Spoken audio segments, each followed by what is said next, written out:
Hello anime lovers, स्वागत है आपका वाइपर एनीमे एक्सप्लेन्ड चैनल पर। और आज हम देखेंगे अटैक ऑन टाइटन सीजन 3 के एपिसोड नंबर 12 को। अगर आपने पिछले एपिसोड्स वाले वीडियोस अभी तक नहीं देखे हैं तो उन्हें पहले जरूर देख लीजिए, उनकी लिंक आपको डिस्क्रिप्शन में मिल जाएगी। तो दोस्तों, ये एपिसोड सीजन 3 के पार्ट 1 का आखिरी एपिसोड है, यानी कि द रॉयल गवर्नमेंट आर्क इस एपिसोड के साथ खत्म हो जाएगा। तो पिछले एपिसोड में हमने देखा कि हांजी ने एरन की हार्डनिंग एबिलिटी से एक वेपन तैयार किया था, जिससे वो अब बिना वॉल से बाहर निकले ही माइंडलेस टाइटन्स को मार सकते हैं। साथ ही एरन को अपने फादर के बारे में भी कुछ बातें जानने को मिली थी। तो अब चलिए जानते हैं आगे की कहानी को एपिसोड नंबर 12 के साथ, जिसका नाम है night of the battle to retake the wall. Episode की शुरुआत एक मीटिंग से होती है, जहां हांजी मिलिट्री के सीनियर्स को उस इंजेक्शन के बारे में बताती है जो कैनी ने मरने से पहले लिवाई को दिया था। कमांडर जकरी पूछते हैं कि क्या तुम्हें पता चला इस इंजेक्शन में क्या है? हांजी बताती है कि उन्हें इतना ही पता है कि इस इंजेक्शन में जो लिक्विड है वो किसी इंसान का बॉडी फ्लूइड है, लेकिन हमारे पास इतनी टेक्नोलॉजी नहीं है कि हम इसका टेस्ट कर सकें, क्योंकि अगर वो इस लिक्विड को बोतल से निकालते हैं तो ये लिक्विड भाप बनकर उड़ जाएगा। मतलब जिसने भी ये इंजेक्शन बनाया है वो टेक्नोलॉजी में हमसे कहीं आगे है। पता नहीं राइस फैमिली ने ये कैसे बनाया होगा। पिक्सिस कहता है कि अगर वो अभी इसके बारे में पता नहीं कर सकते तो इसे किसी सेफ जगह रख देते हैं ताकि मुसीबत के वक्त इसका इस्तेमाल हो सके। इसीलिए वो इसे पहले इरविन से अपने पास रखने के लिए कहते हैं, पर इरविन में भी इतनी स्ट्रेंथ नहीं थी कि वो उस सिरिंज को संभाल सके। वो कहता है कि हमें ये सिरिंज हमारे सबसे मजबूत सैनिक को देना चाहिए, इसलिए एरविन ये सिरिंज लिवाई को देने का पूछता है। लिवाई इरविन से कहता है कि अगर ये एक ऑर्डर है तो तुम सीधा मुझे कह सकते हो, ऐसे पूछने की जरूरत नहीं है।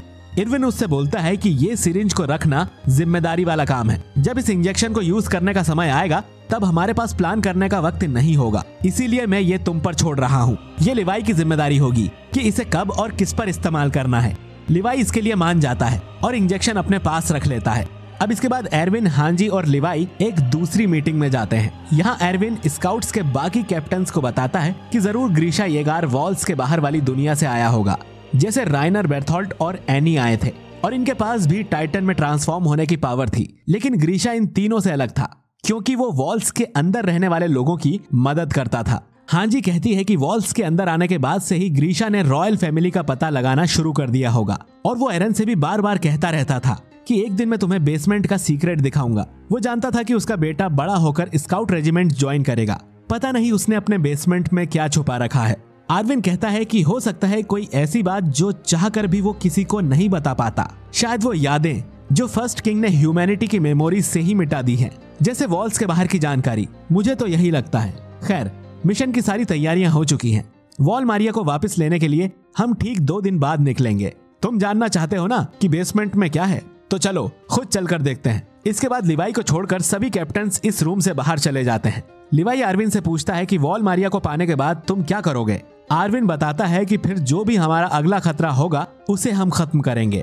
वॉल्स के बाहर कोई तो है जो चाहता है कि वॉल्स के अंदर के सभी लोगों को टाइटन्स खा जाएं। अब ये लोग कौन हैं? इसका जवाब हमें बेसमेंट में ही मिल सकता है। उस बेसमेंट में क्या है ये जानने के बाद ही हम अगला प्लान बनाएंगे। लिवाई बोलता है कि मैं इसीलिए पूछ रहा हूँ क्योंकि मुझे नहीं लगता कि तुम तब तक जिंदा भी रह पाओगे। तुम्हारा एक हाथ खो देने के बाद अब तुम उतने ताकतवर नहीं रहे और तुम पहले की तरह नहीं लड़ सकते। हांजी को यह मिशन लीड करने दो और तुम यहीं बैठकर गुड न्यूज मिलने का वेट करो। मैं बाकी लोगों से कह दूंगा कि हम में झगड़ा हो गया है, इसीलिए तुम नहीं चल रहे। लेकिन फिर आर्विन अपने बचपन और फादर को याद करता है और कहता है कि मैं मिशन पर चलूंगा, चाहे मुझे खुद को चारे की तरह इस्तेमाल क्यों ना करना पड़े। ये मिशन ह्यूमैनिटी के लिए सबसे इम्पोर्टेंट मिशन होगा, इसीलिए मैंने इसके प्लान में इतनी मेहनत की है। अगर मैं तुम्हें लीड नहीं करूंगा तो मिशन फेल होने का ज्यादा चांस है। लिवाई कहता है कि हाँ, तुम्हारे बिना ये मिशन फेल हो सकता है, लेकिन अगर तुम वहां मारे गए तो ह्यूमैनिटी की बुरी हालत हो जाएगी। तो अच्छा है तुम अपने डेस्क पर ही बैठे रहो। लिवाई आर्विन की दोनों टांगे तोड़ने की धमकी भी देता है ताकि वो उनके साथ ना चले। आर्विन कहता है कि मैं तुम्हारी इस बात से सहमत हूँ, एक घायल सिपाही को युद्ध के मैदान से दूर ही रहना चाहिए, लेकिन मेरा एक सपना है कि जब दुनिया का सच पता चलेगा तब मैं वहां रहना चाहता हूँ। ये मेरे लिए ह्यूमैनिटी से भी ज्यादा इंपॉर्टेंट है। आखिर में लिवाई आर्विन के जजमेंट पर भरोसा कर वहां से चला जाता है। मिशन वाली रात को सभी स्काउट्स को डिनर में मीट मिलता है, जो बहुत बड़ी बात थी क्योंकि वॉल मारिया के गिरने के बाद से ये लोग ब्रेड और आलू खाकर ही जिंदा थे, क्योंकि मीट बहुत ज्यादा महंगा हो गया था। एक सोल्जर स्पीच देता है कि आज की रात वो सब मजे करें क्योंकि कल हम वॉल मारिया को वापस लेने के मिशन पर निकलेंगे। और जैसे ही डिनर स्टार्ट होता है तो सभी लोग यहाँ हड़कंप मचा देते हैं। ये ऐसे खा रहे थे जैसे कि अब जिंदगी में इन्हें कभी खाना मिलने ही नहीं वाला। साशा तो टेबल पर रखे पूरे मीट के टुकड़े पर ही टूट पड़ती है, जिसे कॉनी और जीन रोकने की कोशिश करते हैं, लेकिन हम जानते हैं कि खाने के मामले में साशा मरने मारने को तैयार हो जाती है। हांजी कहती है कि आज मीट देने का आइडिया किसका था। एक सोल्जर बोलता है कि चलो हमें पता तो चल गया कि 2 महीने का बजट एक ही रात में खर्च करने पर क्या होता है।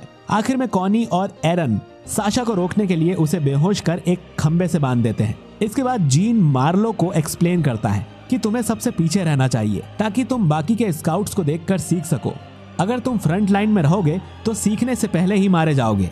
इसके बाद जीन एरन का भी मजाक उड़ाता है और उसे सुसाइडल मेनियक बुलाता है। इसके बाद दोनों में झगड़ा शुरू हो जाता है। दोनों एक दूसरे पर मुक्के बरसाने लगते हैं, पर कोई भी उन्हें रोकने नहीं आता, बल्कि वो लोग उनकी लड़ाई देखकर मजे लेने लगते हैं। अब काफी देर तक लड़ने के बाद वो दोनों शॉक्ड थे कि कोई भी उन्हें रोकने क्यों नहीं आ रहा। कुछ देर बाद लिवाई यहाँ आकर दोनों में एक एक लगाता है और उन्हें अलग कर देता है। इसके बाद वो सभी को सो जाने का ऑर्डर देता है। खाने के बाद एरन, मिकासा और आर्मिन एक जगह बैठकर बातें करने लगते हैं। एरन बोलता है कि उसे कीथ से बात करके काफी अच्छा लगा। मैं पहले ऐसी चीजों के लिए रोता रहता था जो मेरे बस में नहीं है, जैसे मैं लिवाई या मिकासा जितना स्ट्रॉन्ग क्यों नहीं हूँ, लेकिन अब मुझे समझ आया कि ये दोनों भी अकेले कुछ नहीं कर सकते और हम सब साथ मिलकर ही ज्यादा पावरफुल होते हैं। तभी एक गैरिसन सोल्जर यहाँ से निकल कर जाता है और उन तीनों को हैनस की याद आती है। मिकासा पूछती है कि जब हम वॉल मारिया को हासिल कर लेंगे तब क्या हमारे पुराने दिन वापस लौट आएंगे। एरन कहता है कि कुछ चीजें वापस लौट आएंगी, लेकिन कुछ चीजें हमेशा के लिए हमसे जुदा हो गई हैं, जिनका बदला मैं अपने दुश्मनों से जरूर लूंगा। इसके बाद आर्मिन अपने ओशन देखने के सपने को याद दिलाता है। वॉल्स के बाहर कई सारी चीजें होंगी, बर्फ के पहाड़ होंगे, रेगिस्तान होगा। मैंने सर्वे कॉप्स इसीलिए ज्वाइन की ताकि मैं ये सब देख सकूं। तीनों प्रॉमिस करते हैं कि वो साथ में ओशन देखेंगे। लिवाई पास में ही बैठकर इनकी सारी बातें सुन रहा था। लिवाई की पुरानी स्क्वाड पहले ही 2 बार मारी जा चुकी है, तो लिवाई के पास अब कोई नहीं है जिससे वो बातें कर सके। अगले दिन शाम को सर्वे कॉप्स मिशन पर निकलने के लिए पूरी तरह तैयार थे। अब समय आ गया था शिगानशिना को वापस लेने का। सभी सोल्जर्स वॉल्स पर से देखते हैं कि ट्रोस्ट जिले के सभी लोग उन्हें थैंक यू बोलने और बधाई देने के लिए आए थे। इनमें फिगल भी था। ये लोग चिल्लाते हैं कि वॉल मारिया को जीतकर सभी लोग सही सलामत लौटना। वैसे इनका ये मिशन सीक्रेट था, लेकिन फिर भी लोगों ने पता लगा ही लिया और इन सबको फिगल यहाँ लेकर आया है। ये पहली बार था जब जनता सर्वे कॉप्स को किसी मिशन के लिए चीयर अप कर रही थी। इससे पहले तो इन्हें बस गालियां ही मिलती थी। लोगों का प्यार देखकर सोल्जर्स में काफी हिम्मत आ गई थी।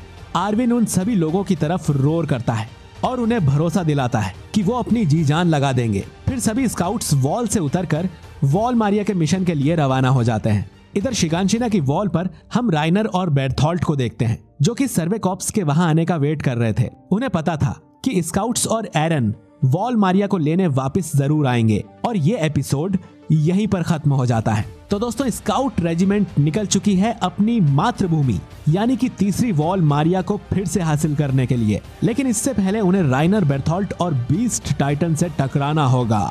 दोस्तों, एपिसोड खत्म होने से पहले हमें आने वाले एपिसोड की एक छोटी सी झलक दिखाई देती है, जिसमें हम मिकासा और एरन को रोता हुआ देखते हैं और फिर किसी कारण से मिकासा कैप्टन लिवाई पर जानलेवा हमला कर देती है। अब ऐसा क्या हुआ कि एरन और मिकासा कैप्टन लिवाई के खिलाफ हो गए? कहीं लिवाई भी दुश्मनों से तो नहीं मिला हुआ है? खैर, ये तो हमें आने वाले एपिसोड्स में ही पता चलेगा। तो दोस्तों, इसी के साथ द रॉयल गवर्नमेंट आर्क खत्म होता है। हो सकता है कुछ लोगों को ये आर्क उतना इंटरेस्टिंग नहीं लगा होगा, क्योंकि इसमें ये शो टाइटन्स को छोड़कर गवर्नमेंट की तरफ मुड़ गया था, जैसे कि इसका नाम अटैक ऑन गवर्नमेंट हो।